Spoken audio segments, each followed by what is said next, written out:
Hello there, everybody, and welcome to another episode of The Guys Who Stare at Stats. I'm Cade Kennedy alongside Connor Gray and Andrew Santangelo, and we have a lot to talk about today. But as always, if you want to see more, subscribe to the channel, like the video, leave a comment below what you agree with, disagree with, your own sports opinions. We always love to hear them. But as always, on to the show, we have the most important question of the day, of the week, whatever you want to say. We have a very simple question, but always an important question. Connor, Andrew, Connor, however you want to address that. How are y'all doing today? Doing good. Just had a good solid workout earlier today, and just got done with it. Oh man, don't drop the camera, man. Also, we have moment of truth for our camera because this never wants to work ever. So, excuse me while it nearly dies here. There we go. You got it. I think we have it. We have it for now. We have it for a moment. There we go. Oh, okay, almost ran over Andrew. There we go. There we go. But I love our technology. It's been a good day. It's been a pretty good day. It's been a good week. We'll get into that later. But, Yeah. Kane, how are you doing today? Well, aside from what just happened with the darn camera, I would say going somewhat well. I mean, slowly getting over this darn illness I've had for the past week, but, nothing could put me down. Blues won, Mavs won. OU didn't play, so I didn't have to watch that defense, so that's always a good day. Just got to relax for a weekend, relax for a week, somewhat relax. I mean, I don't think I can ever fully relax during a school week, but other than that, everything's been going pretty well. So getting started now after that kind of delayed intro there, we have a lot to talk about, and we're going to start with college football. I'm going to throw a curveball here, start with college football instead. We had a lot to talk about. I did not think we would have as much considering some of the games, but our first one, we have to talk about quite possibly the blowout of the year. Ohio State beats Iowa 54-10, and it wasn't even that close.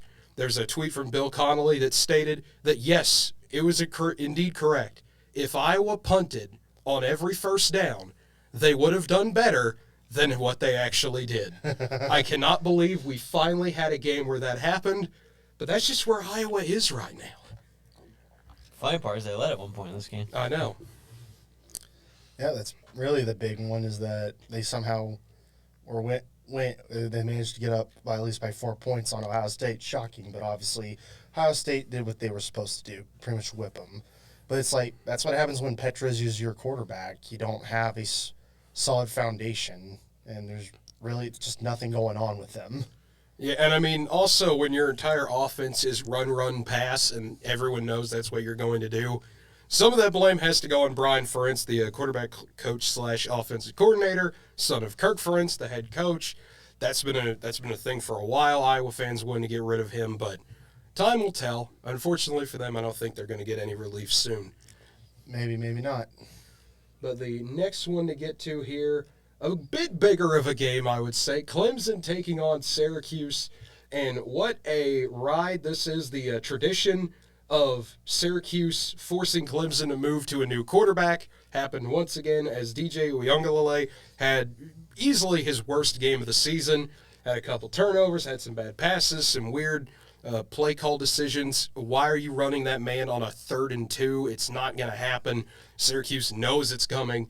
But Cade Klubnik comes in, and with the simple magic of give the ball to Will Shipley, your best player, Clemson they get a comeback. 27-21, Tigers with 17 points in the fourth quarter, only points scored the entire second half. And pretty much this for the whole thing is that Syracuse had opportunities to probably either add on to their lead or do something with the ball, but Clemson did a good job for making sure Syracuse couldn't do anything on their offense. I mean, Syracuse offense wasn't really lights out or anything. I mean, a good amount of their points came from a defensive score, but Syracuse had their chance, especially near the end. They had a chance to probably do something, and Clemson's defense stepped up when it mattered. They stepped up and played like the defense they should have been playing for most of the season.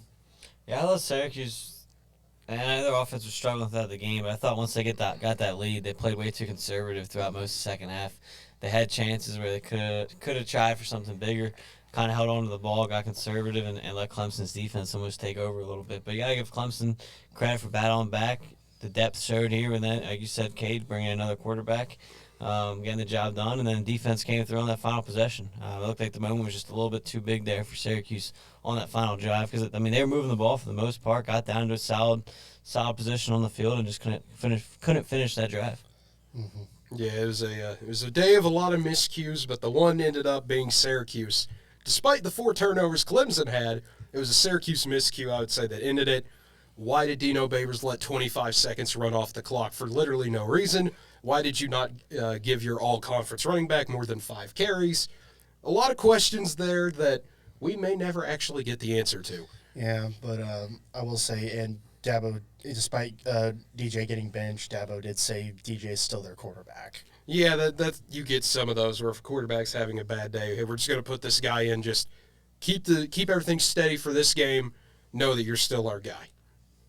But the next one here to get to, Alabama, Mississippi State. I know, Connor, we talked about on the show that, man, 21 feels like a lot, but it doesn't matter. Alabama's Alabama. They're going to find a way to cover, and we had history made. For the first time since 2014, Mississippi State scored a touchdown in Tuscaloosa. It took till the final play, and they still didn't get the PAT, so keep that in mind. When they play again in 2024, if they make a PAT, that would be the first PAT Mississippi State has made in a decade in Tuscaloosa. That would be an incredible stat that everyone's going to forget about until it comes up in a few years, if it even happens. It may not happen. Alabama always seems to have Mississippi State's number no matter how good they are. But Tide looking good again. I mean, it's a bounce-back week. You got to win a top 25 matchup. They take care of business. Yeah, I expect nothing different. I mean, Nick Saban's going to have them ready to go, especially at home, and they are covering the spread once again. So it's just Alabama doing Alabama things, especially off the loss. I mean, they're not going to lose 2 in a row. That would be a stat to find out. Was less than lost 2 in a row. Be something. I think it was, I want to say, I know 2013 might have been it because you had the Iron Bowl loss and then the Sugar Bowl loss, but Okay, yeah, I forgot. there might have been some other one that happened there. It's been a little bit. It's been a long time since they've had back-to-back losses, probably since 08 or 07.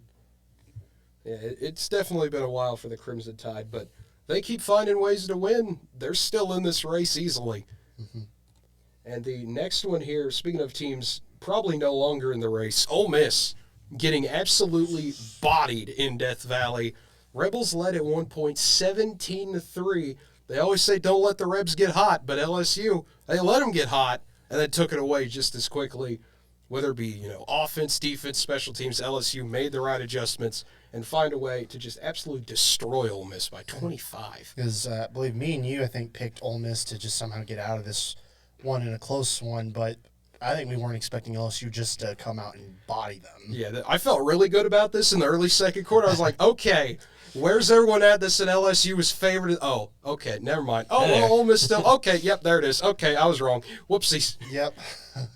But, I mean, that's what happened. Jaden Daniels, he played really well. This was a solid LSU game, and now you get a bye coming into the Bama game. Remember, Bama goes to Death Valley in 2 weeks. This LSU team's weird, too. They just don't seem consistent. Like, one week they look pretty good, look like they'll be a top 15 team, and then the next week they struggle and they lose or pull off a close win. So this game kind of defined their whole season. They started slow, and then they found the rhythm, and we'll see where it carries them into the bye before Alabama. But, no, good win for LSU and Brian Kelly. And another, just getting into what-ifs here, imagine if LSU makes that PAT against Florida State. Yeah. If we're talking about a 7-1 LSU potentially. Undefeated in conference. With that undefeated conference, oh, man. If they'd have that SEC West shot, not undefeated in conference, but they'd just be a game behind. They'd have a chance to make some noise. If you get one on Alabama somehow, you're right there in the driver's seat. Yeah, they're still there. That's the crazy thing is, LSU got rode off. Here they are. That's going to be an interesting spread. It definitely will be. But looking at the next one we have, it's quite possibly another madhouse game in Fort Worth. Kansas State, I mean, everything it seemed went wrong. Adrian Martinez gets injured, literally the first play of the game.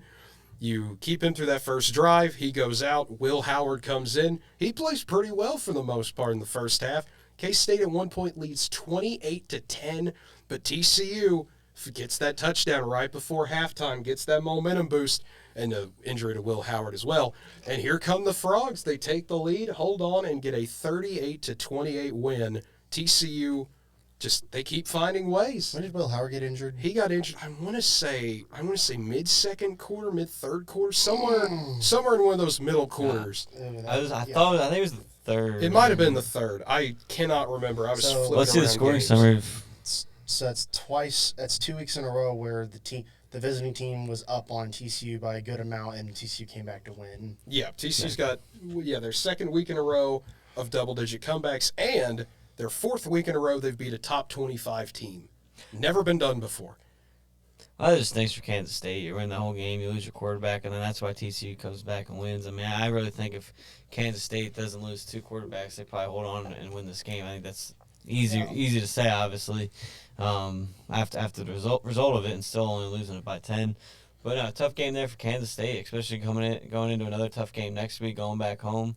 But credit to TCU for never stopped battling, and they were able to get 2 straight at home where they came back and won. Mm-hmm. Yeah, so TCU, they go into a little bit of unprecedented territory. I'll bring it up again on our next episode. But they go to Morgantown. That is not a friendly place for TCU. We'll talk more about that, though, next episode. UCLA and Oregon, the other big game, probably the biggest game if you go by 2 top 10 teams playing each other. Chip Kelly returns to Eugene, and he cannot pull out the win. Oregon, a 45-30 bonanza. At one point, Oregon was just absolutely dominating this game. It was 45-23 early in the fourth quarter. Bo Nix played well again. He's doing his thing. He's having fun. Insert the entire meme here. I think the whole thing is getting away from Auburn was the best thing for Bo Nix's career, obviously, and he's played very well at Oregon. Besides, obviously, that first game against Georgia didn't go so well, but ever since then, he's gotten better and better and better, and this was probably by far his best game he's played. Yeah, no, without question. I think it's a good win for Oregon. They're really starting to find their rhythm and stride ever since that Georgia game. And that's what it takes sometimes. The new system, new quarterback, kind of getting in the field. I mean, camp can only do so much. It takes real games to kind of get a feel for it, get a feel for your teammates, and see where you take off. And I think you're really seeing that in this Oregon team. Yeah, I mean, Bo Nix, 22 for 28, 283, 5 TDs. Oregon, with this win, they're now the team in the Pac-12. If someone's going to represent the Pac-12, it's Oregon, which I don't think anyone thought after that 49-3 loss to Georgia, but here they are. Yeah, and I'll be curious. I think November 1st is the first. Yeah, this is the last week we follow the AP poll. It's going to be interesting to see where they kind of throw Oregon, how much they penalize them for that first week loss, just because they did get crushed by a top 4 team. Yeah, it'll be interesting to see how would they value that versus someone like in Alabama. They have a loss as well, but it was only by 3. So we'll see how they value that there. The next one, the big one, the homecoming comeback, Oklahoma State gets a 41-34 win over Texas, and this game had everything. It had a lot of penalties. It had a lot of bad throws. It had a lot of turnovers. It had a lot of mistakes. But it also had a lot of good plays as well. Mm-hmm. Yeah, pretty much for this one is that so it's like Texas had that pretty much. It was Texas in that first half for a lot of that, but OSU made adjustments in that second half, and the offense obviously got going for OSU in that second half. I mean, Texas only scored 3 points in the second half combined. Quinn Ewers probably had the worst half of his career in regards to all the games he's played. He had a solid first half, and then everything went like. And the thing is, one thing I noticed because obviously watching this game. It seemed like any pressure that got to Ewers, like even if his lineman getting pushed back toward him or whatever, he just immediately threw the ball away toward a receiver. That it just like he cannot handle getting pressured, and just he had some really bad throws. I mean, several times he missed guys that were probably wide open going down the field, and it's like, how do you miss Xavier Worthy? It's just amazing how he missed guys. So it's amazing. A lot of that was blessing, and also Texas they kept getting penalties. They kept pass interferences because Sanders, where he throws the ball, it's like right where the receivers and the safe and the defenseman is and it causes a penalty, while as with Ewers, he overthrew guys so they didn't call anything. That's one where I know there were Texas fans complaining about, well, OSU was passing. It's like, well, the ball can't be caught if it's not catchable. So I don't really know what to do about that for them. But it's like OSU was doing a good job being very disciplined. They had very few penalties, and then when they did, it got offset. Well, they had very few. They had zero. They did. Well, they had zero in actual penalties. They had a few that were either canceled out. That's or what I was saying. That's what I was saying. Yeah. They did get some, but they got canceled out because Texas did something. So therefore had no penalty against them or any yards against them. So we're the home team, home field advantage. And RG3 said himself that atmosphere, especially homecoming, is probably one of the times of the year where that crowd is just rowdier than ever. Yeah, and I mean, to add more to this, Quinn Ewers going 19 for 49. That is the first time ever a quarterback has thrown the ball 49 times and not had at least 20 completions. So congratulations to Quinn Ewers. You played quite possibly one of the worst games you could. Xavier Worthy, we talked about that. He had 4 catches. He was targeted nearly 15 times. What I didn't understand, especially for Texas, you have Bijan Robinson. You're one of the best running backs in college football right now. Why are you not using him when your quarterback clearly does not know what he's going to do? Even if you throw a little screen out to him, I'm not saying run the ball right into the teeth of the OSU defense, but do something with him. You have 2 really good running backs. You have other good receivers as well. It felt like they just kept trying to force the ball to Worthy, and it wasn't going to work. And not only that, but when you're winning 98% of the game, like, there's one thing not to want to go to conservative. Obviously, you don't want to go full conservative. Yeah. But you also do got to balance and at least take off some of the clock each when you're up 2 possessions at one point in the game. So, I mean, a lot of questionable decisions from Texas. But I thought this was the first time OSU kind of felt like themselves from last year, just from top to bottom.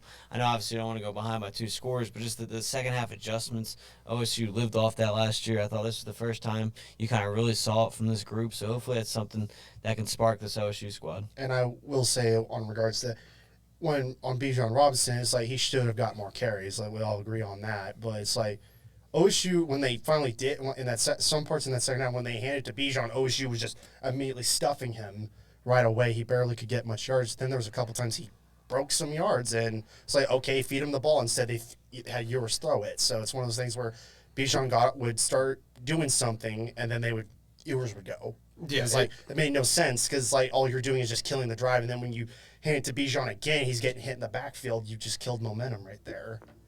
Yeah, it was one of those. I did not understand what Texas was trying to accomplish there in that second half, but that's why Steve Sarkisian is 10-10 in his first 20 games at Texas. But that's also not taking away what OSU was able to do. I mean, you had to come from behind to win that game. Yeah, keep in mind, Oklahoma State played great in the second half. They made I'm not taking anything away from what OSU did. Because all of us were dogging Texas for losing that game. I'm sorry, that's my right as an OU fan to dog Texas. But we're being realistic about the whole thing. But we're also not trying to take away what Oklahoma State did. Yeah, it was a good game all around for both sides. Texas, really good first half. Oklahoma State, really good second half. Mm-hmm. And the next one here cannot be said about all-around good performances. It's for Minnesota. For Penn State, absolutely. Get a 45-17 win on a whiteout Saturday night. Penn State starting to look good again. I mean, you had the rough game against Michigan. That's going to happen to a lot of teams this year. But Penn State, they have to be ready to play their A game because, boy, they get Ohio State this week. And good for them, it's in Happy Valley. Bad for them, it's 11 a.m. Yeah, I don't understand how that game's at 11 a.m. Big noon, everybody. You gotta have that. The best game at the best time for, people not in the stadium. The best time for people in the stadium, literally not 11 a.m. Yeah, but for Penn State, they needed this game to be sandwiched in between Michigan and Ohio State. That way, they have someone to beat up on, get them ready for Ohio State. But we'll see how they do because obviously I know they had to go down to Ann Arbor for Michigan, but still that's still a game Penn State would like to play it a lot better in. Their defense didn't play very well in that second half. Their offense just really didn't do anything. But obviously with it being in Happy Valley, I think Penn State will be more up. I'll obviously be up for the game. I think Clifford will play better. That defense will play more solid. They'll give Ohio State some issues, but we'll see what will happen there. Yeah, we will see. The next one here, Cincinnati taking on SMU. This was a game a lot of people kind of forgot was happening. I don't blame them. This was one of the more sleepy games, I guess is the best way to put it. Cincinnati gets a comfortable 17-0 lead early, and SMU slowly starts chipping their way back. They make it a two-possession game, then they make it a one-possession game. Make it 20-14 at halftime. Bearcats start getting up, and I mean, shout out to Ryan Coe, hitting 5 field goals. That's never easy to do in a game, especially when you're called upon to hit 52-yarders, things like that. But Cincinnati gets up 29-14, and then they nearly blow the game. SMU has a furious rally in the fourth quarter, and the Mustangs cannot pull it off. They lose 29-27. Yeah, it's like you said, no one was really paying attention to this game, and all of a sudden, SMU's trying to come back on them. So it's like, oh boy, see how this game's going. Then SMU had it right there and just couldn't convert on the 2-point conversion. Yeah, Cincinnati, I mean, credit to them. They started out well, and then they kind of took their foot off the gas a little bit. We've talked about that in the past, seeing teams kind of do that, let go a little bit, and watching teams trying to climb back. Luckily for them, the defense was able to come up with one big stop there on the conversion and able to slow them down there. But listen, I mean, Cincinnati came out of, you expect SMU to make halftime adjustments. It was the opposite. Like, after you see how Cincinnati started that game, and they was able to start that second half just as well as they started the game, it was impressive to me. Yeah, I mean, it was one of those wins you have to get if you're Cincinnati. If you want to work your way back, win the conference again, you have to have these types of gritty performances. And they're able to find a way to do it. And the final college game we're going to talk about, we got to talk about the team no one expected. It's Tulane. Tulane ranked, first time since '98. 6 wins, first time since '98. They're 6-1. Well, not 6-1. They were undefeated in 1998.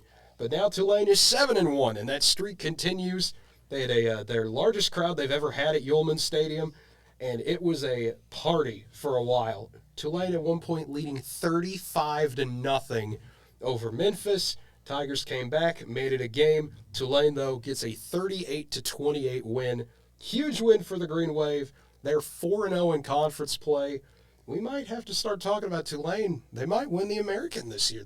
They've come out of nowhere. They have the quality win.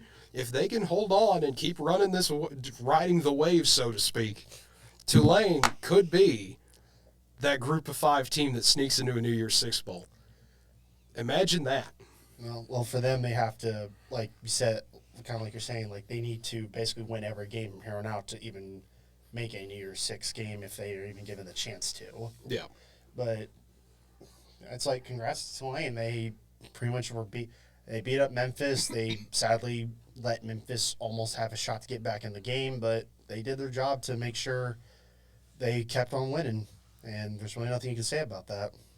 No. I will say that Southern Miss loss really hurts them. It does. Yeah. But no, again, credit to them for the start of this game. You expect Memphis to come out a little tougher and give them a little tougher game here to start, but they come out, jump out to the 28-0 lead, and yeah, they almost let them back in the game. And again, they're able to do just enough to hold on and move on to the next week. Mm-hmm. And that wraps up our college football part of the show. Moving on to the NFL, we had quite a bit happen on a weird NFL Sunday. When do we not have a weird NFL Sunday this season? Yeah. We have a serious discussion to talk about. What is happening in the NFC? I don't know. No one knows. No. The Buccaneers? No. The Packers? No. All your traditional favorites? No. It's not happening. But we got to start. I'd say the NFC East is now no longer called the NFC least. Yeah. Everyone was making jokes about that. It is the opposite this year. We now have the return of the NFC Beast, Andrew, so congratulations, your Eagles leading the charge there. But we got to talk about something finally happening, and I can't believe we had to wait this long in the season to say it, but the Cardinals finally won a game at home. They broke a decent losing streak there, but the Cardinals are 3-4. Got a Thursday night win. We finally had points on a Thursday night game. And it was a high-scoring affair. 42-34. Yeah, we had 3 games, and only one time did we have a team even get above 20. My goodness. And it took both teams getting into a shootout here. 34 for New Orleans.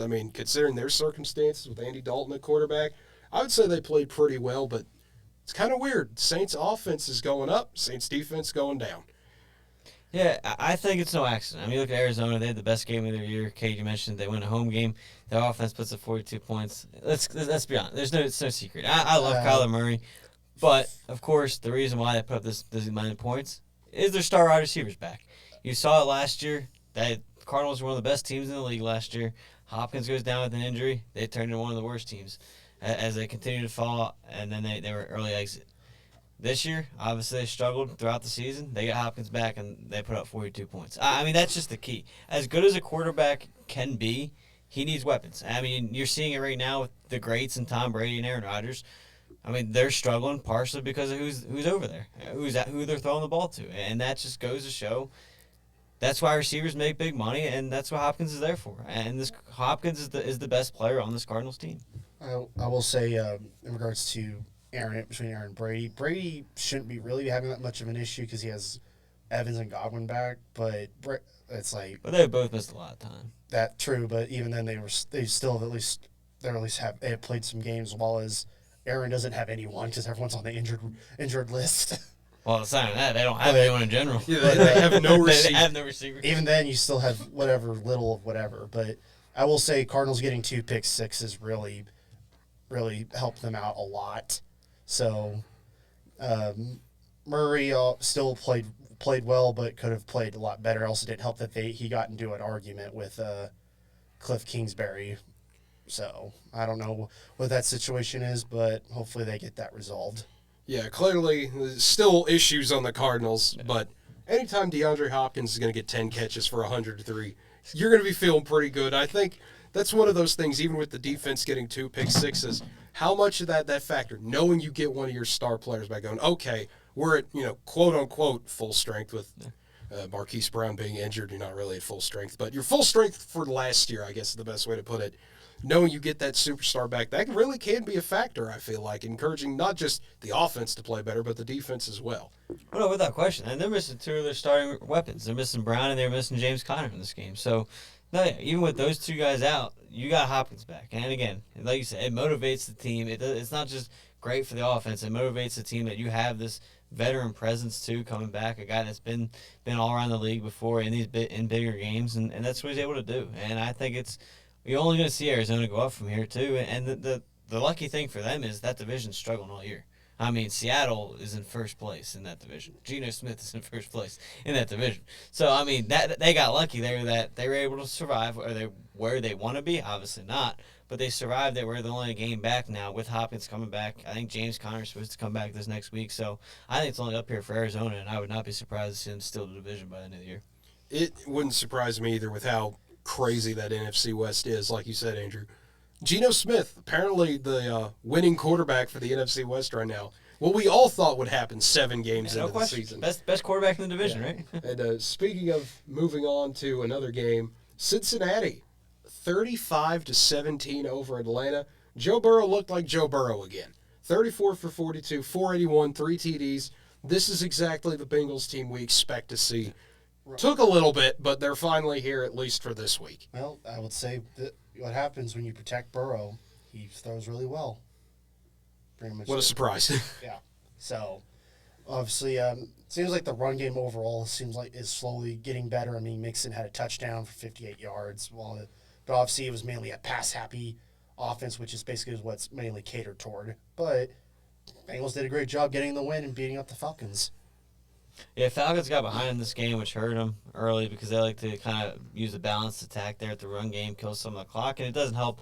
We just talked about DeAndre Hopkins coming back. I truly believe, and I get they have Kyle Pitts and everything, but I think they're missing their best weapon, Cordell Patterson, who continues to be on the IR. So I think you're seeing them struggle offensively with him out in the run game and from a receiver standpoint on screens and everything. So I don't know. I think that's where Atlanta, because I was surprised Atlanta got blown out by this much with how well they've been playing so far this year, surprising some people. So until they get their best weapon back, I think they're going to see some struggles out of Atlanta. Yeah, and the other thing here to mention, Cincinnati outgaining Atlanta 537-214.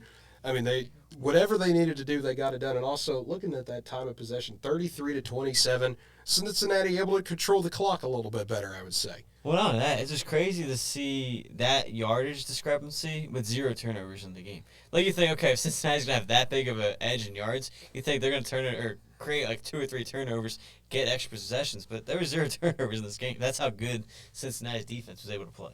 Yeah, it's been crazy to see what they've been able to do. All right, well, I'll see you guys All later. right, see you later, Connor. As we move on to our next game here, Dak is back. The Cowboys taking on the Lions. What a game this was. For 3 quarters, I really questioned, why was this happening? It's 10-6 in the third quarter. What are we doing here, guys? How good is this going to work out for the Cowboys? But story of the season, the Cowboys defense shows up, forces 5 turnovers. The Lions fumbled the ball at a 1-yard line situation. Everything that could have gone wrong for Detroit in that second half did. In that fourth quarter, you finally saw them implode a little bit towards the end. Dallas getting a 24-6 win. Yeah, and then again, like you said, it's all Cowboys defense. I mean, Dak didn't look anything special in this game. The offense struggled at times. I think the turnover in the red zone, not only that, inside the 5, on the 1, was the big difference in this game. If the Lions score there, who knows what's going to happen for the rest of this game, whether it's going to be much closer and everything. So, no, credit to the Cowboys, though, battling through a tough game, finding a way to pull it out at the end. But again, now the Cowboys Dak didn't look fully right, but you expect him. He's missed 5-6 weeks now, so you expect him to have to shake off a little rust, and we'll see when he kind of gets back to where he's at. I don't know when their bye week is or who they got next week. I can't remember, but we'll see when the Cowboys can kind of get. And I'm intrigued to see as he comes back. I get that if CD Lamb, but I don't think the receiving corps is anywhere where it used to be. And I know things didn't end well with them and Cooper, but I think they truly miss having another wide receiver, because I just don't think Michael Gallup's that number 1 or 2 guy that they're hoping he can be. I think you need him back at the 3-4, kind of in the slot receiver spot. So I'm interested to see, too, as the trade deadline comes up, I think next Tuesday or Wednesday, if the Cowboys look to add in the receiving corps. Yeah, we'll have to see what happens there because, like you mentioned, Andrew, this Cowboys team, every single time this year, I mean, as much fun as I had talking about Cooper Rush being an undefeated quarterback, none of that's him doing that. They're doing just enough to get by and let their defense take the job. But it's going to be weird to see what Dallas can continue to do the rest of the year, because they're going to run into one of these more high-powered offenses at some point, and we'll have to see how they respond. Can they beat up someone like they did the Lions today, who at times can be pretty well on offense, and other times they've been sputtering around? But we'll have to see what Dallas does there. Well, and I'm not just saying this because I'm an Eagles fan, but it was interesting to see when they went up against the Eagles offense, who's been very good. They give up 24 quick points like that, but then the defense made the adjustments and kind of shut them down. So it's kind of, I don't know, it's weird to see. And like you said, I mean, when they go up against another high-powered offense like that, and who knows who that will be here in the next coming weeks. But yeah, are they going to get off to a better start? Are they going to make those adjustments, or is it going to be kind of like the Eagles, where that offensive team is going to jump out quick, and then they're going to have to make the adjustments there again? And it was different there for the Cowboys because Cooper Rush couldn't get them kept losing spots on the field there. But again, we'll see what they're able to do with a full team back like that. We will have to see. The next one here, the Colts taking on the Titans. The Titans holding on to get a 19-10 win. This was a crazy game at times. Ryan Tannehill went down for a little bit. Malik Willis came in for a brief period of time. But no matter what happened, the Titans held on to get a 19-10 win. And now we've got a little bit more of a quarterback situation for Indianapolis, as Sam Ehlinger is going to take the Colts from here on out. Yeah, disrespect there for Nick Foles. I mean, I don't know Nick Foles over there with Frank Wright. They went to the Super Bowl together. Winning quarterback. I was shocked when they announced Sam Ehlinger as the quarterback there, just because of the history Nick Foles had coming in and everything. And I don't know, maybe that's the agreement they had, only if he's an emergency situation. I don't know, but they're going with the rookie. We'll see what he's able to do there at the Colts. This is a big game for both teams, fighting for the division. 4-2 now for Tennessee, 3-1 for the Colts. So we'll see how the response is from there. If we can just get the Colts to tie 2 more times, so they can get that 3-3-3, yeah, that nice even number. Yeah. Nice evenly distributed number, I should say. 3's not an even number. Yeah, that'd be crazy to tie 2 weeks in a row. It absolutely would be. But, man, this Colts team, I mean, it's just interesting to see how they can never get their feet off the ground. They always get somewhere. They make some progress. Then they'll take a few steps back. They'll get back to where they were. They'll take a few steps back. I just think it's funny, and I get he's not the best quarterback, but it's funny to see the GM rip their starting quarterback last year so much in Carson Wentz. Oh, it's his fault or whatever. We didn't expect him to be this bad or not the leader and blah, blah, blah, blah. And he's like, oh, we're going to bring Matt Ryan. He's going to be the veteran leader we were expecting to have, and he's going to turn the team around, and then this happens. Yeah. That he's getting benched. Because they even admitted after the game, while he had a shoulder injury toward the end of the game, this is not why he's getting benched, whether he's healthy or not. They even said those words, that it would have been Sam Ellinger going into this week. So, to me, it's just funny that, I mean, what karma for that GM after talking all that smack, and then this happens to him. So You try to build your team up, and now you got a rookie Sam Ellinger in there, which, to be fair, Sam Ellinger, if you want a guy that doesn't get injured, that man has taken quite literally more beatings than I have ever seen anyone take in my entire life, and he just gets up, first down, and move on to the next play, let's go. But we'll have to see what the Colts do the rest of the year. Will they keep floundering around? Will they eventually put Nick Foles in? Do we have 3 different quarterbacks start for the Colts? I have no idea. But speaking of teams with turmoil, the Packers lose to the Commanders 23-21. This was an ugly game. I'm not gonna sugarcoat it, not gonna lie. This was an intriguing game, and how bad of a football game can you play and still almost win? And the Packers, they found a way. They found a way to play so terrible and still put themselves in a position to win the game at the end, but still couldn't execute. I mean, when Aaron Jones is getting 8 catches for 23 yards, 8 carries for 23 yards, my bad there, and Alan Lazard's only getting 6 catches for 55. What's going on with your offense here? Aaron Rodgers didn't look that great. I mean, 23 for 35, 193. You get outplayed by Heineke at times, it felt like. You're having issues. Yeah, and it's just, I mean, while we all make jokes about Rodgers, hitting the age, he's starting to decline or whatever, I want to turn to, where's the help? I mean, I know we joked about the receiving core, but I'm not talking about that help. I'm talking about, where's the coaching help? Where's trying to draw stuff up, make things easy for this offense, find a way to get the rhythm back? It's clearly not there yet. Where's the help in the running game? I mean, you mentioned it, Jones only 8 carries for as good as he is. He's only getting 8 carries in a close game. The largest lead from either team was 9 points, and that's late in the fourth quarter. Why is he only getting 8 carries? You were also up in this game by 11 points at one point, so he should be getting more than 8. But on top of that, 8 for only 23. I get it. That's not great. So where's the run game? Where's the offensive line at? And I get it. Washington's D-line isn't bad. I mean, it's a strong point of that defense, but you got to find ways to create offense. And right now, Green Bay's not doing it. And surprisingly, I feel like the Packers' defense, for the most part, obviously they've had some hiccups, but the defense, on another note, who everyone we usually make fun of because they're losing games for Rodgers, I feel like they've been keeping them in all their games so far this year. So when's the offense going to step up? Yeah, the answer is we have no idea. And I mean, the other thing I always look at time of possession to see. That's usually a sign of a good run game for a team if they're doing well, how they're able to control.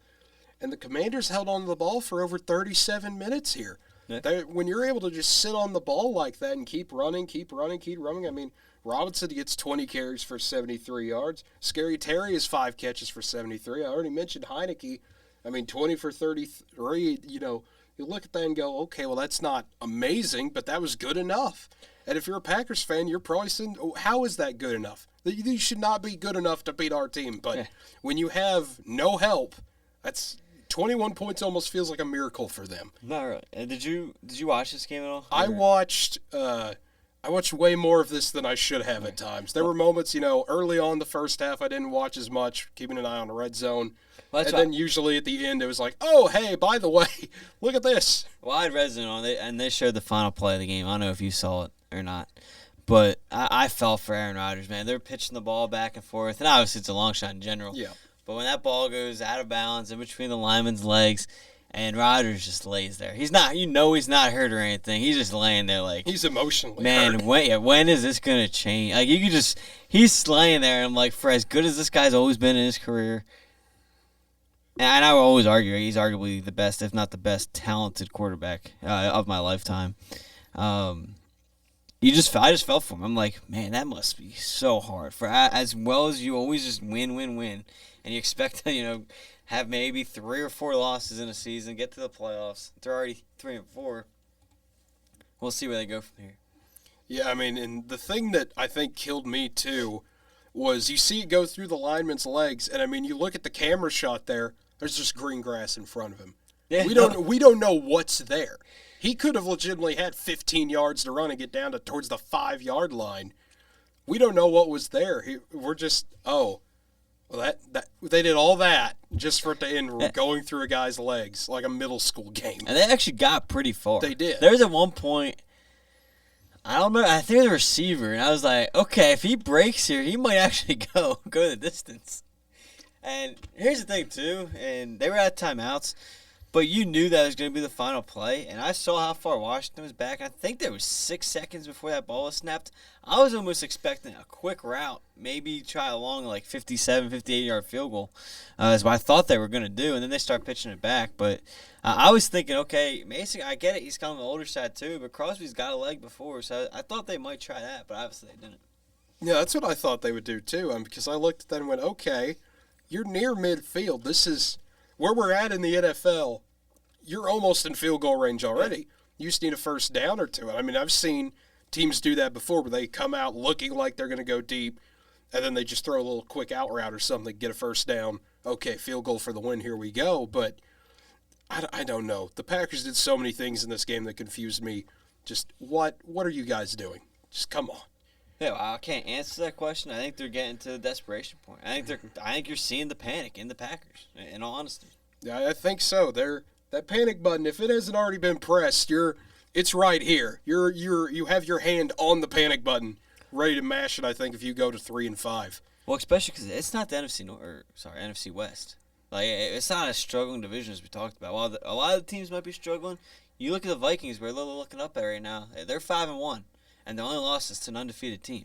So that Vikings team's obviously for real. And again, I always say I think Kirk Cousins is undervalued, and I think he's a better quarterback than people give him. So that's Minnesota's division to lose at this point, and they'll get some tougher games because they're matched up with the NFC East, so they'll have to go through the Cowboys and Giants still as well.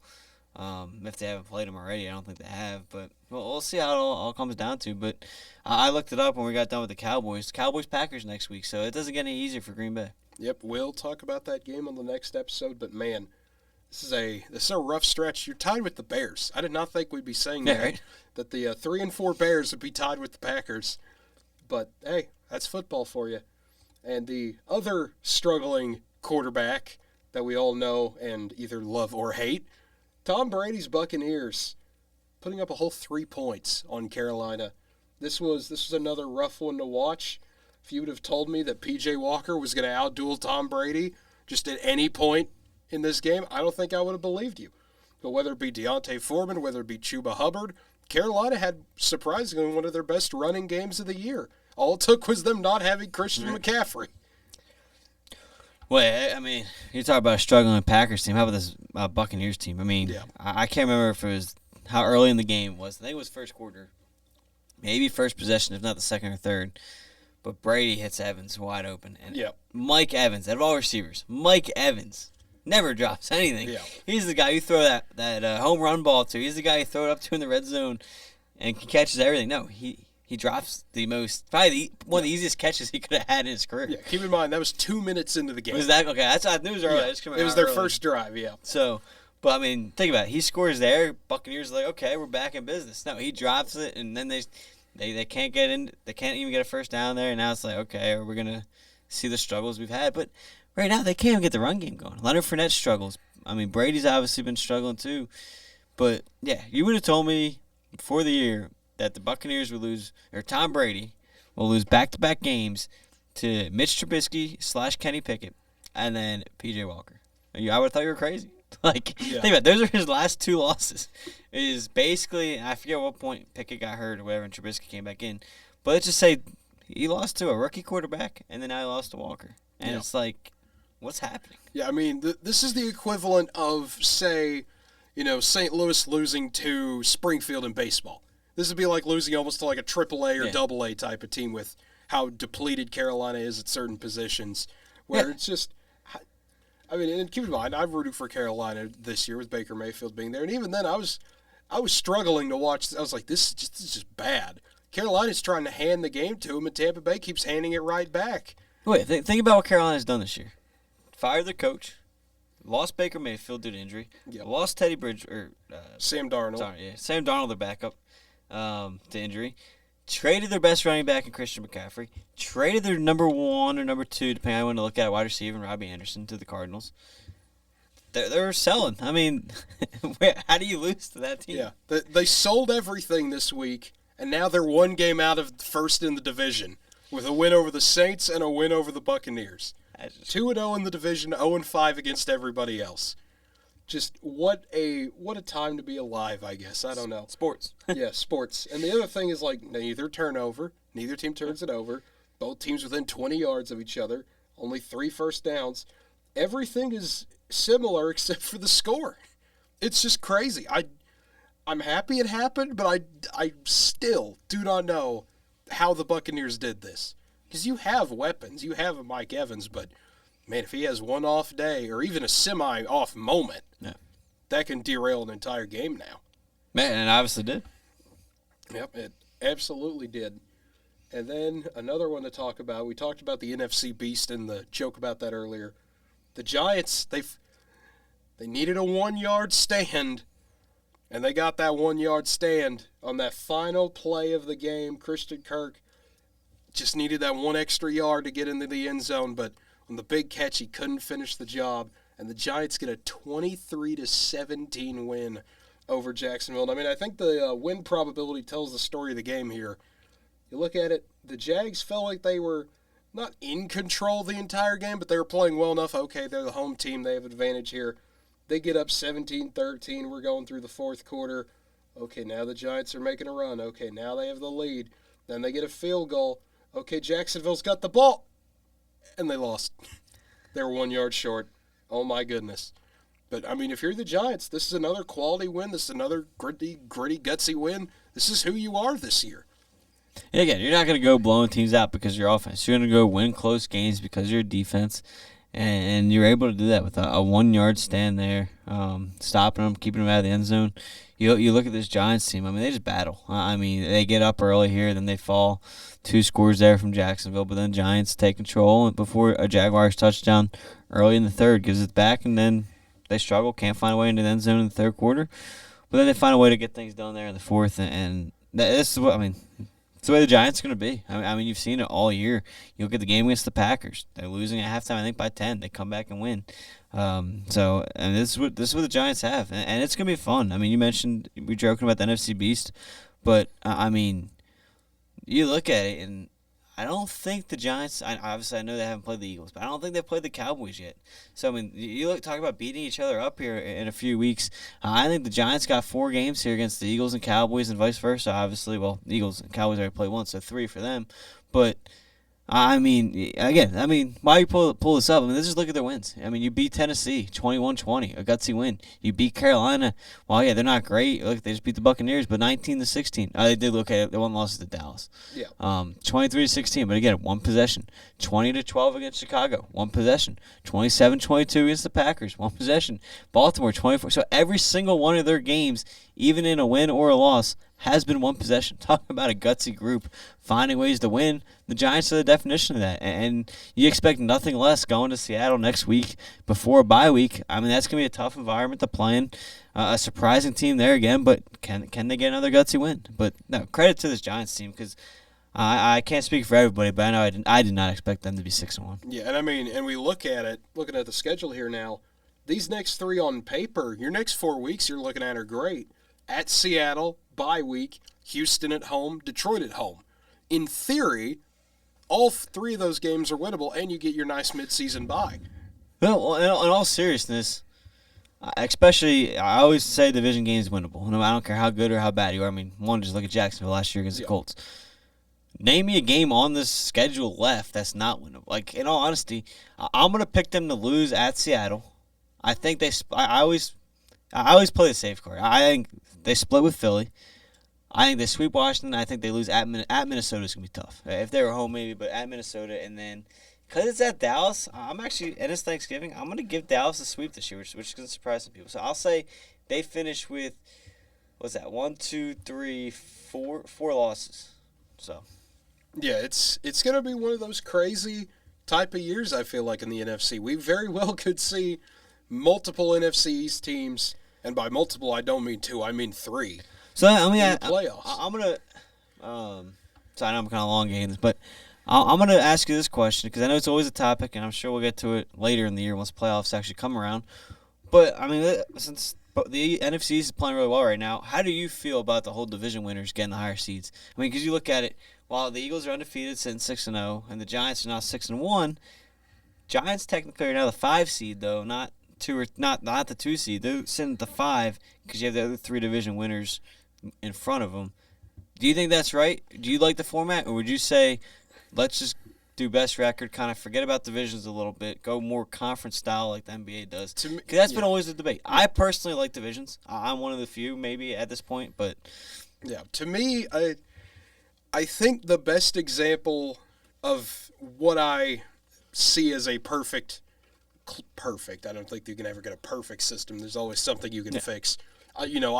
I'm a let as many teams in as possible type of person. I wouldn't mind if we had every NFL team in the playoffs. I'm sure that would annoy nearly everybody. That would be a little far. Yeah, that's how I see it, though. I want to see everyone get their shot, no matter how bad they are. Because my goodness, would you not want to see an 0-16 team a few years ago make a shot? Right. That'd be, give everyone a shot. But I personally, let's look at the NFC South as an example this year. You have Tampa Bay, who's 3-4. You have Carolina, who's 2-5. You have Atlanta, who's not that well. You have New Orleans, who I think is 2 wins as well. Atlanta, I think, is 2 or 3. If that entire division, if your best team, let's say the Buccaneers, no, I don't know their schedule off the top of my head, but let's say they go, 7-10 or 8-9. They just have an ultimate disaster of a season. You should not be rewarded for beating up on 3 equally bad teams when the Giants, the Cowboys, the Eagles have played better teams than you, but because they lose those games, oh well, sorry, you get home field advantage against them. To me, I don't like that. I like the NBA style of everyone gets their shot just for these reasons. They're very rare. They're far in between. I know there was one year in the NBA it happened where Portland won the Northwest, and they were not that good. They were a 42-40 team, but I think the Thunder had Westbrook and Kevin Durant were both injured that year. You had the Timberwolves, who were not that good yet. You had a lot of tanking going on, or not as good, still rebuilding teams, and they get rewarded with home court advantage. And Memphis swept them off the floor. Now, to be fair, Memphis earned it. They got their win, and I could see where people say, okay, you still got to prove it, and they did. What's the big deal? Memphis was the better team. They should have every advantage given to them, in my opinion. And I mean, there are some people I know who say the opposite and things like that. And, okay, well, they're the worst team, so they've got to go prove it. They got to go up there. And that's what I tend to agree with. But there's an argument I heard one time, and I was talking to one of my friends, and he said, here's the ultimate twist you could pull. Okay, you won the division. Prove it. Go on the road and win. You won the division. Congratulations. Let the other team have the advantage. And I looked at him and I was like, that doesn't make any sense. Why would you ever do that? But he was like, I don't know. It'd be interesting to see for a change. My counter to that, though, would be, well, if you're really the better team, go prove you can win on the road too. Yeah. So I mean, and that's always fun. Like you said, there's no perfect way to do it. You're not going to please everybody. There's going to be people happy, mad about it, no matter what you do. Yeah. But yeah, it's always an interesting argument, though. I mean, yeah, like you had Seattle go on the road, you had Seattle 7-9 that year. Host, I think it was a good Saints team, maybe. And that's when you had the Marshawn Lynch run. Yeah. But I'll read you this right now. If the season ended today, and obviously we got a lot of weeks left, but Eagles would have the first round bye. You'd have a 3-3 Rams team. Why is that doing that? You have a 3-3 Rams team going to the Vikings 5-1. That makes sense. Here's where it gets interesting. Now you have a 4-3 Seattle team because they won their division, hosting a 5-2 Cowboys team. And then here's the crazy one: you have a 3-4 Buccaneers team hosting a 6-1 Giants team. So that's when the argument comes out and everything, and it's an interesting argument. And I kind of want to talk about a little bit when we get into the baseball segment of it, because I hear a lot of people complain about their format. But just sticking with the whole division winner stuff or the better team, you look at it this year. The Mets won 100-plus games, but they had to play in the first round instead of getting that bye, unlike some of the other teams. I know this year was weird, but like I guess I guys get mixed up there because the Cardinals ended up having to play anyway. But anyway, the Cardinals won their division, but on paper the Cardinals got the lesser team, while the Mets won 100 games and had to play, if you go by record, a tougher Padres team. So that's kind of where it gets interesting too. Is the Mets won? I mean, what did the Cardinals finish with? Like 89, 90 Cardinals range? won, I think, 92. 92. So the Mets, I think, were 101, 102. So they were 10 games better essentially than the Cardinals, but they were out there, quote unquote, playing the tougher team. So it's always an argument. So, like you said, you're never going to please everybody, but it is what it is. Yeah, that's absolutely the truth. You can never truly be happy with anything in sports because someone will disagree with you. Right. But the next one here, the Browns and the Ravens, a big game last year. Not as big of a game this year, it seems like, but still had a fantastic finish. Ravens getting a 23-20 win over Cleveland. Well, no, it was a pretty big game. You look at the records now, 4-3. Big game in terms of record-wise, not in terms of standings-wise. Well, no, that's all my point. Like, if the Browns turn around and win this game, they're sitting at 3-4, while the Ravens are sitting at 3-4. So, yeah. I mean, and we all know the Steelers have been struggling too, and Cincinnati struggled to start the year. So, every division game counts at this point. But and it was a good game for the most part. I mean, you had the Browns kind of get off to a quick start, and then they kind of struggled a little bit, and Lamar Jackson found his groove a little bit. And credit to Gus Edwards, first game back, and he found a rhythm. So, hopefully, maybe for the Ravens, that can get the run game going a little bit more. He absolutely did. Lamar, I mean, it's always weird seeing a team only throw the ball 16 times in the NFL with their starting quarterback. Yeah. But, I mean, when you go 9 for 16, it's not a good sign usually. But they're the Ravens. They're built around the run. They can withstand some of those days. But, man, this game was a bit wacky. I'll say that. A lot of weird things happening at the end. The Ravens look like they're trying to put it away. They can't put it away. Browns try to come back. They can't do anything. Cade York misses a 60-yard field goal at the end of the game to send it into overtime. It just felt like two teams that neither one could finally pull away. No, exactly. And then speaking of teams not being able to pull away or just having a rough day in general, the Denver Broncos. No Russell Wilson. And so Brett Rypien comes in and he goes 24 for 46. He goes 225 and a pick. My goodness, the Jets are 5-2. Right, 5-2 They're Jets. 4-0 on the road. They get a 16-9 win. So it wasn't just a Russell Wilson thing. What a surprise. That offense still can't put points up on the board. What a year for New York, man. Yankees have a great season. Mets have a great season. They get bounced early. Now you have a 6-1 Giants team and a 5-2 Jets team. Hey, New York, the city of regular season wins. Is that where we're going at here? But, I mean, credit to this Jets defense. I mean, they're winning games left and right for them. Unfortunate there. See Hall go down now. He's out for season for a nice start to his NFL career. But, I mean, hey, credit to the Jets. They're like, you know what? We're 5-2. We're not going to waste any time. Let's go get another running back, see if he can continue to help us, see if he can help us steal some more games. And they go out, trade with Jacksonville, and get James Robinson, who's shown signs in the NFL. So, credit for the Jets front office. They're like, you know what? Because this is what I love, is when you're not supposed to be good, but you turn out to be better than everyone's expecting, and you're like, you know what, we're still going to go out and try for it. And that's what the Jets are doing, and power to them, and hopefully it works out for them.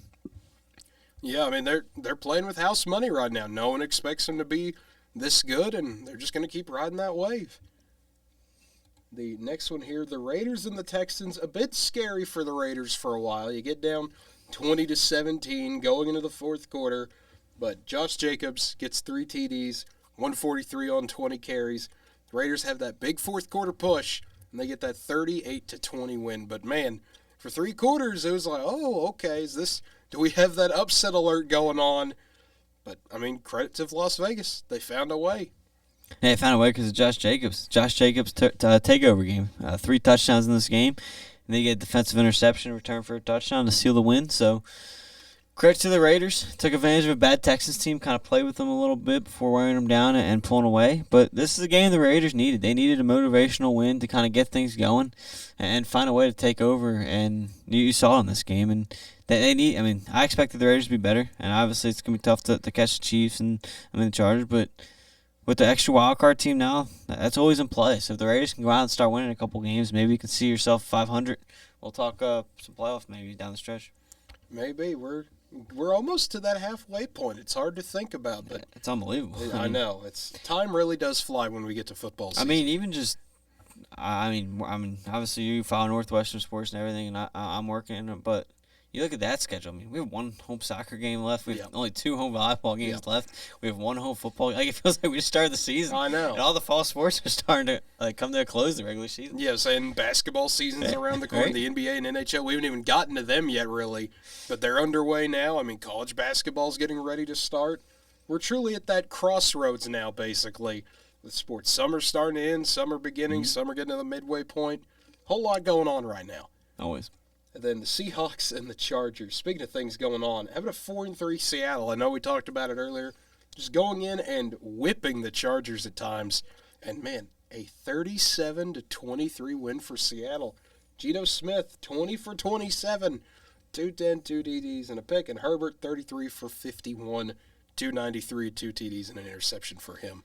So another weird Seattle game, as always. They always have some of these. Austin Eckler just couldn't find anything. 9 carries, 31 yards. Just not an overall good performance for the Chargers. But anytime Kenneth Walker breaks off some of those runs, he goes from 168 to 2 TDs. Seattle, I don't know. At the beginning of the year, I kind of felt like this is one of those joke teams where, oh, hey, they're going to get 2-3 wins out of nowhere. Uh-oh, here they come. But they kind of started proving themselves a little bit. No, absolutely, and credit to him. And credit to we always talk about how Mike Tomlin keeps the Steelers in games. He keeps them in games. They find ways to win, and he'll always be around 500. I feel like a coach that's never really talked about that much is Pete Carroll. And I feel like hopefully this is a year maybe that does that a little bit more. I get it. Yeah, he's been well respected and everything, but I mean, for him to have this team where they're at 4-3 and everything, so far in this early going into the season, obviously we still got just about over half, if not a little bit more than half, left. I mean, we'll see where they go from here and everything. And there's still a lot going, and you get a lot of division games left. But I mean, running through their schedule, they got Giants, Cardinals, Buccaneers, Raiders, Rams, Panthers, 49ers, Chiefs, Jets, Rams. So obviously, you take out those division games in themselves, you're still looking at a pretty tough out-of-division schedule there. I mean, Giants, obviously 6-1, just got done talking about them. Buccaneers, while I get they're struggling, I don't care how bad they're struggling. It's Tom Brady. I'm not counting Tom Brady out. Raiders, if they get going, I'll say Panthers is an easy game. 49ers, it's division, at Chiefs, and then Jets. So it's not an easy road there for Seattle. We'll see where they end up. But they got some good wins already, though. I mean, I'm going to count division here. You beat the Cardinals. I'm going to count that as a solid win. Chargers by double digits is a solid win. And we'll see they go from here. But no, power to Pete Carroll. I mean, no one expected them to be here, but he's finding ways to win with Geno Smith. And he found a way to win this game even with DK getting hurt and going down. So they lost a weapon there. We'll see if they get him back pretty quick. Yeah, it is going to be a wild time for Seattle because you look at some of these games. I mean, Arizona, that's a team you already beat once before. Tampa Bay is winnable. Like you said, though, Andrew, Tom Brady, always hard to beat. You look at that 3-game stretch there at Arizona, Tampa Bay at home, or not Tampa Bay, at home. Yeah. It's the London game. And then a bye week, and then you get Vegas at the Rams, and then Carolina. You look at that stretch there. Once we get November, there's some winnable games there still, I think, for Seattle. It's weird to say it, but with how the NFC West is, I'm going to throw it out there. No. We could see that 8-9, 9-8 Seattle if they get a lot of breaks to go their way. And they've already gotten some, and they're proving themselves now. This could be a team that might find their way into the playoffs.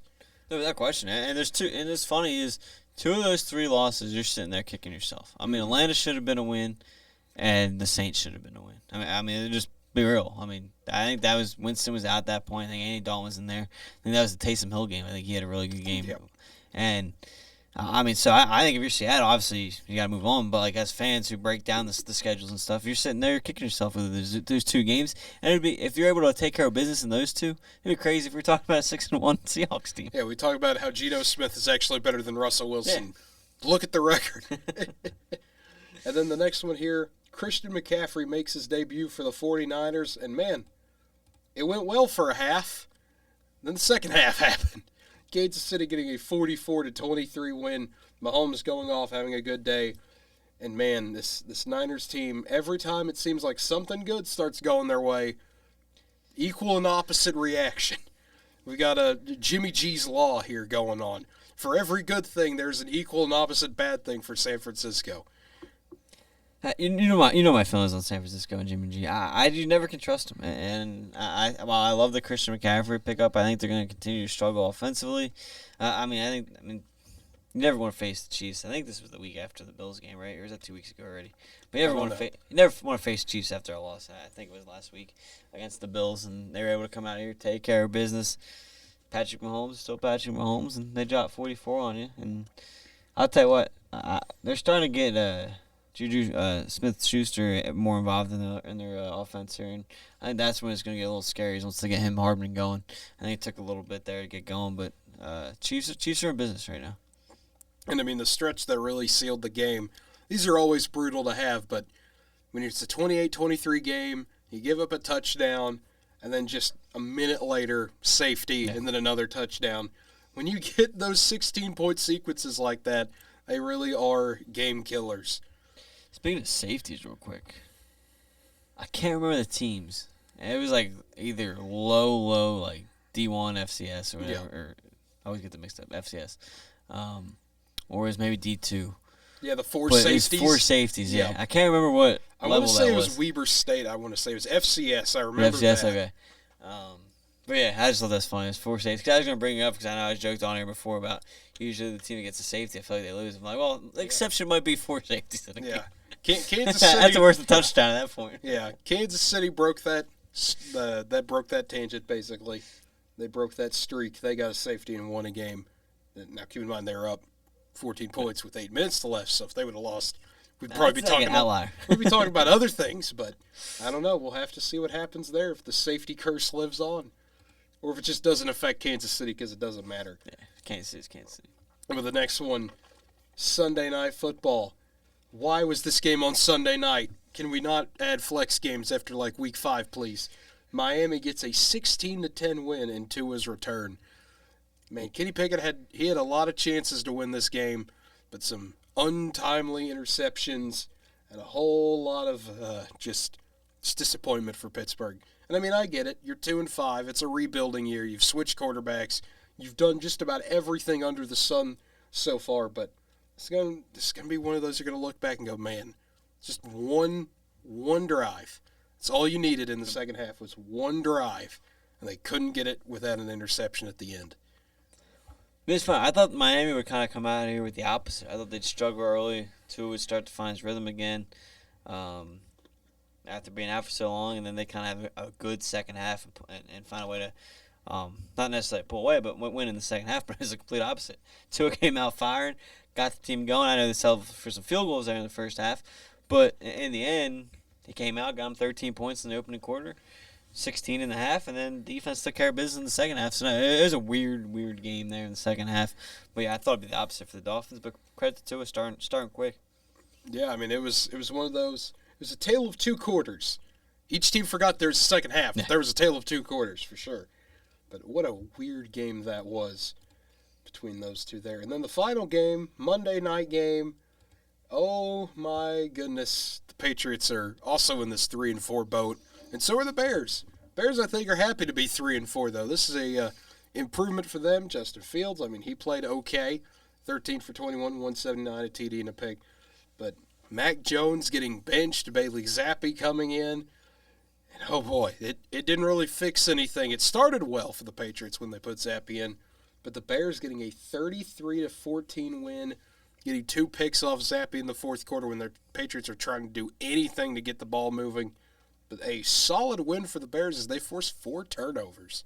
Yeah, no, I mean, that's the Bears we always know is live by that defense, and they came out here and created turnovers, got the job done. But, yeah, no, good win for the Bears. See what they're able to do with the rest of the season here because, I mean, we talked about it. Well, obviously the Vikings are in a good spot. The rest of that division struggling, and maybe you can find a way to somehow steal a wildcard spot like that. Yeah, we will. We'll have to see for sure. Just what a wild weekend, and man, I don't know how to feel about the NFC. It's just when I see games like this, it's like, okay, what is happening? Just what is this entire conference? The Eagles and Vikings are good. The Giants and Cowboys are good. I don't know who's good after that. I really don't. They don't know either. I mean, here's the thing, though. I get the struggles are a lot, but I just can't give up on guys like Aaron Rodgers and Tom Brady. Yeah. I just feel like at some point there's going to be a spot in the season, and I'm not saying they're going to go on a 10-game win streak, win the Super Bowl. Yeah. I'm just saying at some point I feel like they're going to click and be like, okay, this team's dangerous again. They're going to find a way to steal a couple games, and we'll see. We'll see when it's all said and done. Yeah, we'll have to see, because if you're the Packers, you lose to the Cowboys, and oh boy, that's 4 straight losses. You're in panic button mode. And I mean, that's weird to say halfway through the season, but that's where you'll be. Yeah, I mean, you're already 2.5 games back of that division. I mean, they already lost to Minnesota once in week 1 or week 3. It was week 1, I believe. Week 1, yeah. So, I mean, you're going to have to obviously beat Minnesota there in the second game if you want any hope in that. There's one game you get to make up. The rest are going to need help from everybody else to take care of business. But that team's struggling there. But and here's the crazy thing is, like you mentioned, you have the Eagles, Giants, and Cowboys. Then you have the Vikings and Seahawks. So you only have 5 teams. Only 5 teams in the entire conference are above 500. And 3 of them are in one division. Yeah. Now you go to the AFC. I mean, just count it while we're on the topic. You got 1, 2, 3. You got 3 in the East and the AFC as well. Then you got 2, so that's 5 there, 6, 7, 8. So you got 8. So you got 8 in the AFC compared to 5 in the NFC. So. Yeah, so the AFC a little bit more balanced. The NFC, just who knows? No, I mean, it's up for grabs. And here's the thing. Don't get me wrong. I love the Eagles. But while the Eagles are 6-0 right now, we'll see what happens down the stretch. I mean, you still got a a young quarterback. Second year as a full-time starter. You still have a second-year coach. And I'm not saying it's going to happen, but who knows what's going to happen. I mean, Giants are right there. A couple games, go here and there, a couple plays. And, Giants still 2 against the Eagles. Now you're flipping them. So I'm just saying, it's still wide open to your point. You don't know what's going to happen in the NFC. And, again, once Rodgers or Brady, if they get into the playoffs, you can't count them out no matter home or away. I know. It's going to be a wild time. But speaking of playoffs, we have one more sport to cover, because on Friday the 28th, the World Series begins, and it's the team everyone expected versus a team quite few expected. Houston takes on Philadelphia in what will be hopefully a fun series. I mean, unless the Phillies sweep, then you might have more fun than anyone else, Andrew. But let me just get your opinion on this. Just the ride so far, scale of 1 to 10, you're getting to the World Series.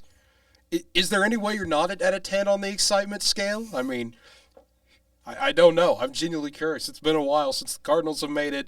So I know I felt the same way when the Blues had their big run in 2019. You always have these fun, unprecedented stories. But, I mean, just take us through the ride Philadelphia's been on, or your ride as a fan, whatever you want to go on. No, I mean, it's been incredible. I mean, to your point, it's obviously a 10. It's beyond a 10. And I'm not going to go, obviously, through the whole season, but I'll start real quick on opening day, because it's like, okay, you bring in a guy like Kyle Schwarber, you bring in a guy like Nick Castellanos, you got Wheeler and all the top of the rotation. It's like, okay, yeah, you put in World Series, maybe not that, but you go, okay, this team's going to be a division contender, they're going to be a playoff contender, but then all of a sudden, you're 50 games into the year, you're fired your manager, you're 22 and 29, and it's like, okay, yeah, what's the World Series shot at this point? It's a lot longer than you expect. Odds are a lot higher than you expected coming into the year. And all of a sudden, a new manager, new voice changes things. And since he took over, the Phillies have the 3rd best record in all of baseball. And that's where, again, this is what's fun about baseball is if you have pitching, you can go as far as those pitchers take you. And that's where, okay, you found a way. You got the help you needed from the Marlins. Then you clinch against Houston. So it's funny that's the way it works out is you're going against a team that you clinched against, where if they would have beat you, you might have been out of the playoffs. So you get in by beating them, and then now it's like, okay, Nola and Wheeler, 2 aces, how far can they take you? And you get lucky with a 3-game series. You're able to take both those 2.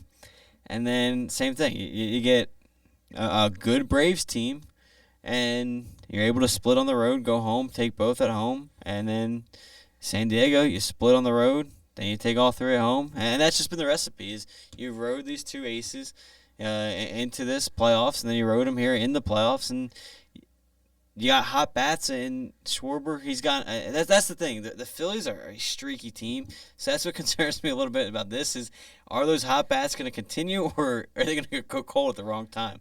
And you see it with Schwarber. I mean, he didn't have a hit in the first two series. I think he ended up getting one toward the end of the Braves series, but basically the first two series in the Cardinals and Braves. Then all of a sudden he hits three or four home runs in the championship series, and people are talking about can he possibly get MVP?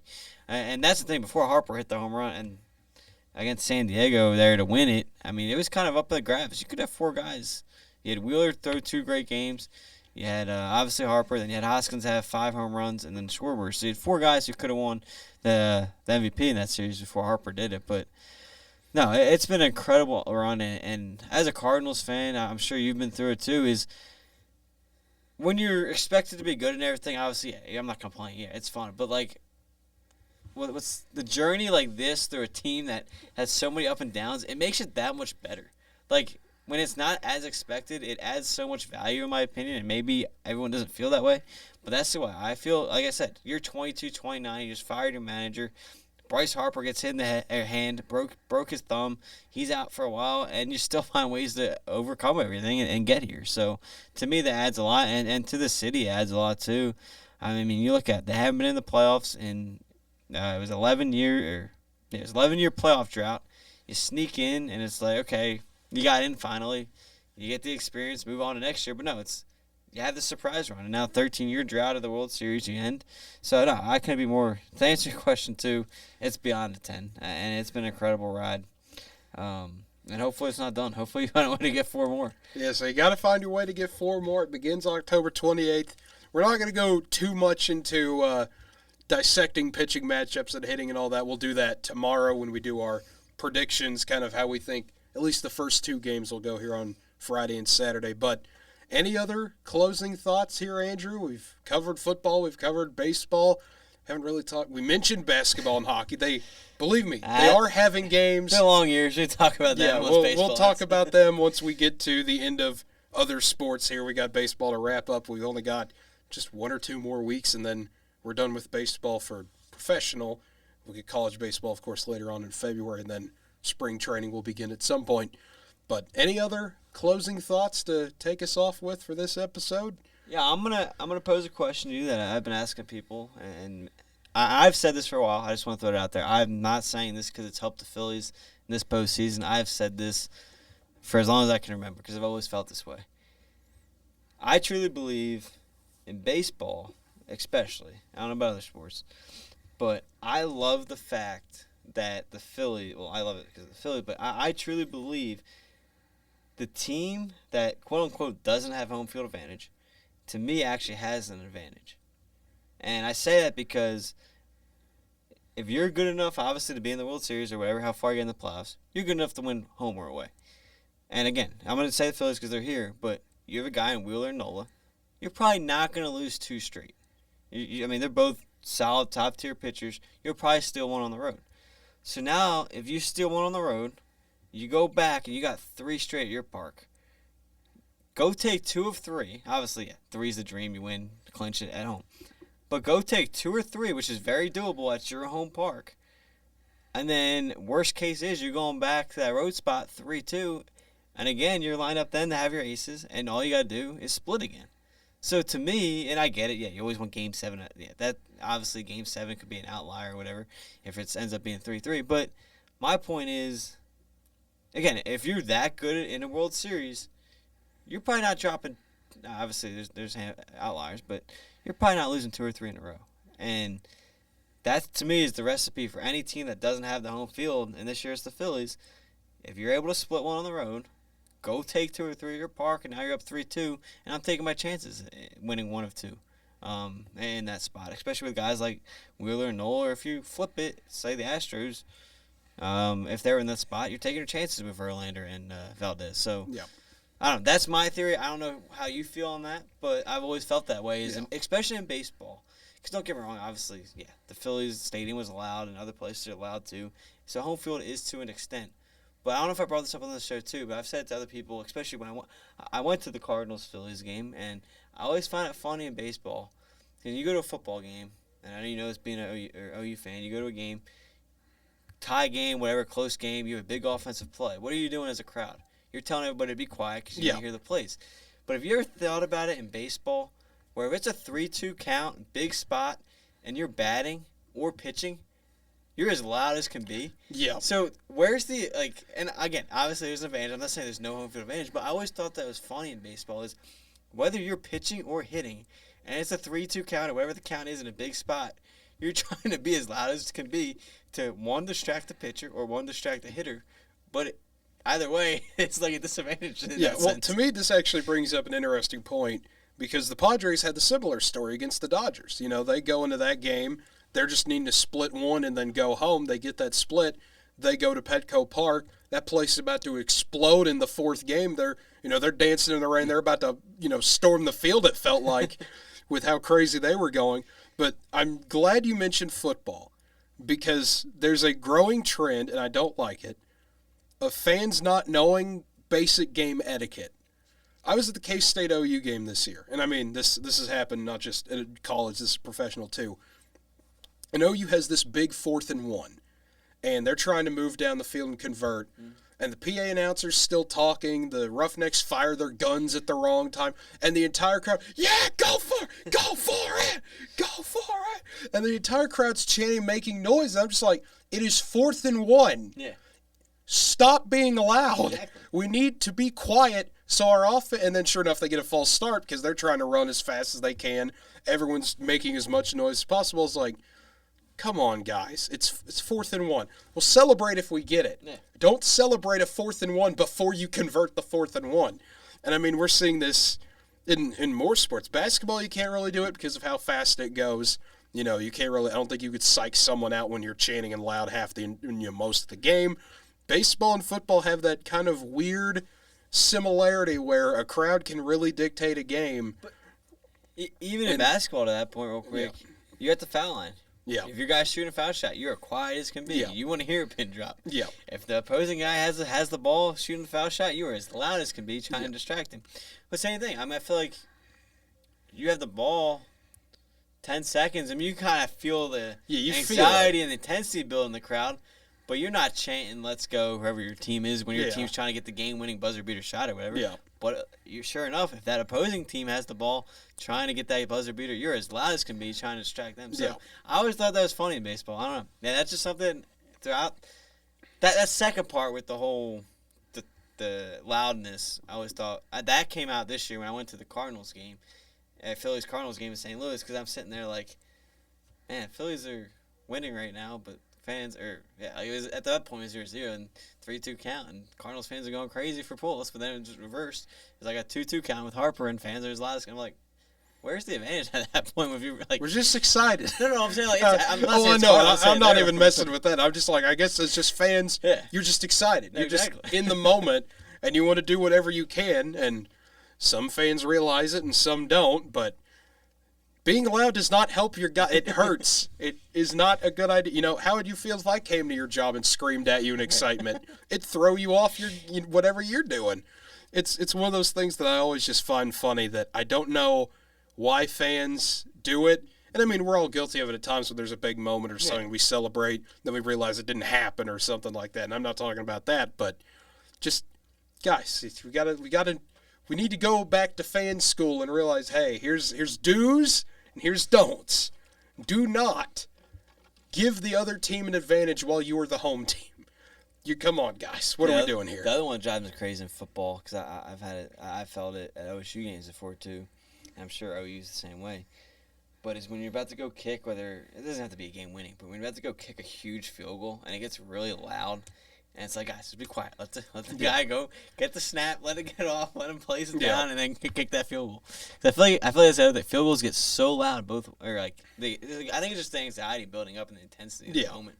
But it's like, it's funny, but it is, and I mean, some of that is just like, okay, guys, we're trying to win the game here.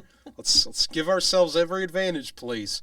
Just, I don't know what we're doing sometimes, but my goodness, it's always a fun discussion to have on do's and do nots when it comes to things like that. But to your point, I agree. I think it does play somewhat of a disadvantage at times where we see these road teams, and I mean, whether it be football. I mean, we've had the road warrior teams sometimes it feels like where they'll go, back to back to back wins on the road or something like that. It's one of those weird things that, to your point, Andrew, I mean, it's not wrong. It's certainly not this year in the National League where everybody seems to get these big road wins going for them. Doesn't the NBA, correct me if I'm wrong, but don't they do 2-2-1-1-1? Yes, they do 2-2-1-1. And again, that's where I'm like, okay. They used to do 2-3-2, and I remember that Dallas had that help them, didn't really help them, but they had that when they played Miami both times. And I mean, the first time Dallas gets up 2-0 on the road, they come home, they plan a parade in 06, thinking they're going to sweep Miami, and the crowd's so anxious and loud and excited in Game 3, and then they get beat up at home. And then it happened again in Game 4, so Miami's got, okay, we're coming back home to Game 5, and everyone's a bit more, calm. It's not 0-2, it's not panic button, it's a reset. They go win Game 5, they go to Dallas, and everyone's sitting on their hands. They're just, okay, we're really going to blow an 0-2 lead here. And then they lose. And, I mean, it's hurt the Mavs, then it helped the Mavs the next time. And, not 0-11, that's not how you say that. Well, in 2011. Wrong, technically. Yeah. In 2011. Zero is in front of the 11. Yeah, the 0 is in front of the 11. I don't know. I've always found that funny, too, how we do O's and then we just stop. I mean, it makes sense for numbers, but it's kind of funny. Just for years in general. Just, we don't say 0-10, we just say 10. I always thought that was funny, too, is when you say, oh, my team's 6-0. Not 6-0. It's O's a letter, guys. Yeah. It's not a number. The Eagles aren't 6-0. They're 6-0. Like O is a letter. They're 6 in offense, Andrew. That's what they are. They're 6 in offense. Just think about it like that. It'll hurt your brain even more.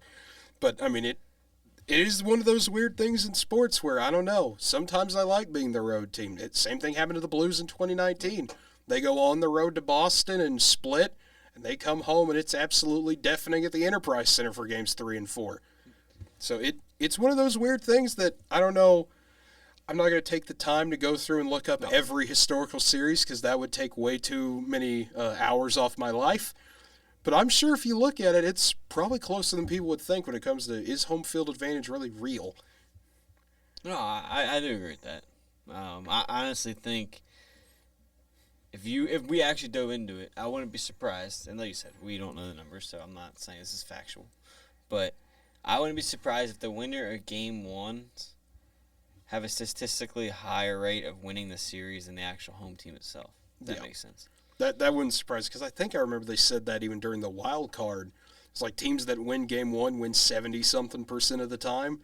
And I was like, oh, it's a nice fact if Helsley wasn't imploding right now. Well, I was laughing at when they kept bringing up, 75 or whatever percentage of Game 1 winners wins the 3-game series. Whatever. I'm like, well, I'd hope so. It's like, how do you guys know that one? Because I get it, they probably had 3-game series back then. But I'm like, this is the first year they're doing this. So unless you're talking about like the regular season 3-game series, like, where are you pulling these numbers from? Because this is the first year of this format. Yeah, that's where you hit them with the. Did you know teams that win the series 100% of the time? This is airtight logic right there. Alrighty, well, I don't think we have any more tangents to go off on, so that'll do it. As always, we thank everyone who stuck around with us for our recapping and discussion here. For always, Andrew Santangelo, Connor Gray, who was here earlier, I'm Cade Kennedy. If you want to follow us live on Twitch to see these shows when they happen, feel free to hit that follow button on twitch.tv/NWTV7. If you want to follow us when we go live a different way, you can follow our Facebook or Twitter or even an Instagram at NWTV7. If you're watching this on YouTube and you've made it this far, as always, thank you. We appreciate it for you sticking with us, watching the entire nearly hour-and-a-half show. But as always, subscribe to the channel, like the video, comment below. If you have a different opinion than Andrew and I, or Connor as well, have your own opinion. Disagree, agree, whatever you want to do, that's what that comment section is there for. So, until next time, everybody, have a good one. We'll see you tomorrow. One of those rare Wednesday streams we got to do because of how busy we are this week. So, until tomorrow, have a great one, everybody.